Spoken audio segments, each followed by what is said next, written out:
Do you have a Volkswagen Golf MK7 like that one and you want to learn the location of the ISOFIX points and top tether points for child seats? Then check out this video.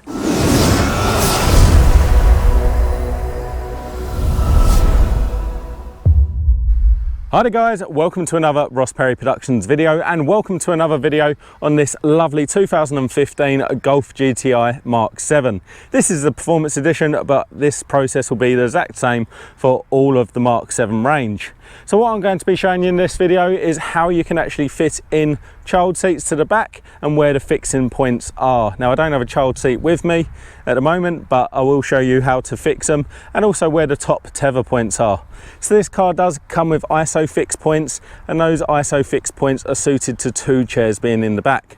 Now you can fit a third, but that has to be using the seat belt via the traditional method. And I'll just point out some tips for you now. So just to go into the back of the car,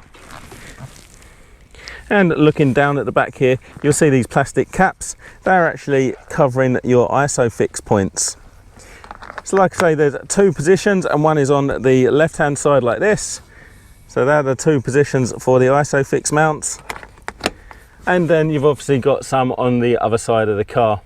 And just to show you, there's not any in the middle position, even though you can fit a third seat, but there is a top tether for this one as well. So we just have to go and use this seat belt for the middle position. So just to show you where the top tether points are, you have to just go into the back, obviously clear out your boots so you can actually access them.